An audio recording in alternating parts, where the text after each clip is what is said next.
আসসালামু আলাইকুম বন্ধুরা, আপনারা দেখছেন বড়লোক বাড়ির ছোট বউ গল্পের ৯১তম এপিসোড। ভিডিওটা শুরু করার আগে একটি লাইক এবং শেয়ার দিন, আর চ্যানেলটি সাবস্ক্রাইব করতে ভুলবেন না। তাহলে চলুন শুরু করা যাক। গল্পের শুরুতেই দেখা যায় অহনা গভীর মন খারাপ নিয়ে বলে, আমরা আর কতদিন বাড়ির কাজের লোকের মতো জীবন কাটাব? আমাদেরও তো নিজের মতো করে বাঁচার অধিকার আছে। তার কথায় যেন অন্য বউদের মনের কথাও বেরিয়ে আসে। অহনা বড় বউকে জিজ্ঞেস করে, দিদি, তুমি এত সুন্দর গান করো, কখনো কি মন খুলে গান গাইতে ইচ্ছে করে না? বড় বউ হালকা হেসে বলে, আমি গান গাইব না এই সংসার সামলাব? অহনা থেমে না থেকে আবার বলে, নিজের মতো করে বাঁচা কি অপরাধ? তারপর সে নিজের কথাও খুলে বলে, আমার তো এখনও নাচতে খুব ইচ্ছে করে, মনে হয় একদিন মন খুলে নাচব। এরপর সে মেজ বউকে জিজ্ঞেস করে, তোমার খেলতে ইচ্ছে করে না? মেজ বউ একটু হেসে আবার দমে যায়। ইচ্ছে তো করে, কিন্তু এই বাড়ির রোগ জানলে আমাকে লাথি মেরে বের করে দেবে।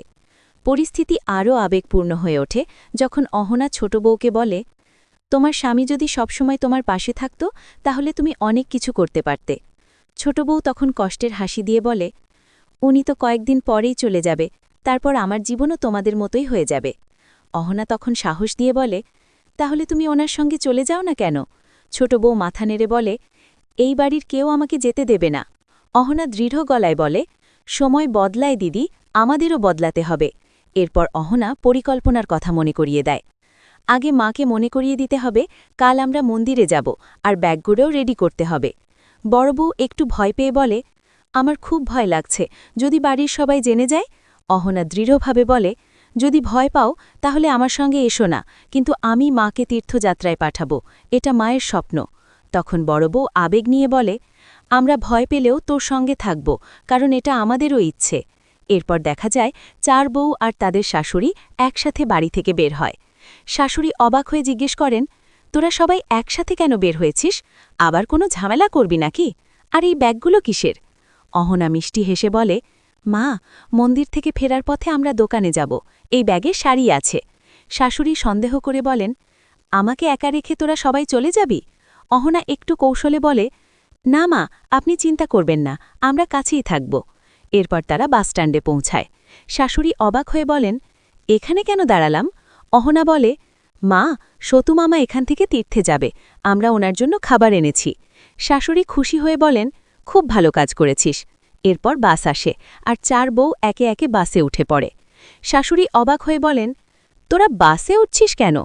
অহনা তখন হাত ধরে বলে, মা, আপনিও উঠুন। কিছু বুঝে ওঠার আগেই শাশুড়িকে বাসে তুলে দেওয়া হয়। বাসে বসার পর অহনা সব গুছিয়ে দেয়, ব্যাগগুলো রাখে, ওষুধগুলো সতু মামার হাতে তুলে দেয়। তারপর সবার সামনে প্রণাম করে। শাশুড়ি তখনও কিছু বুঝতে না পেরে বলেন, তোরা নামছিস না কেন? তখন অহনা হাসতে হাসতে বলে, মা, আপনি তীর্থযাত্রায় যাচ্ছেন, আপনার অনেক দিনের ইচ্ছে ছিল, এবার সেটা পূরণ হোক। এই কথা শুনে শাশুড়ি পুরো অবাক। বাস ছাড়ার সময় বউরা নিচে নেমে যায়, আর শাশুড়ি বুঝতে পারেন ওরা সত্যিই তাকে তীর্থযাত্রায় পাঠিয়ে দিয়েছে। তিনি চিৎকার করে বলেন, এভাবে না বলে পাঠানো ঠিক হয়নি। তখন সতুমামা শান্তভাবে বলেন, তুমি ভাগ্যবতী দুর্গা, তোমার বৌমারা তোমার স্বপ্ন পূরণ করছে। অন্যদিকে শাশুড়ি মনে মনে চিন্তা করতে থাকে, বাড়ির লোক জানলে কি হবে, বউদের কি সমস্যায় পড়তে হবে? এই দুশ্চিন্তার মধ্যেই বাস এগিয়ে যায়, আর বউদের চোখে একদিকে আনন্দ, অন্যদিকে অজানা ভয়ের ছাপ। এখানেই আজকের পর্ব শেষ। ভিডিওটি ভালো লাগলে একটি লাইক এবং শেয়ার দিন, আর চ্যানেলটি সাবস্ক্রাইব করতে ভুলবেন না। পরবর্তী পর্ব দেখার জন্য আমাদের সাথেই থাকুন। ধন্যবাদ।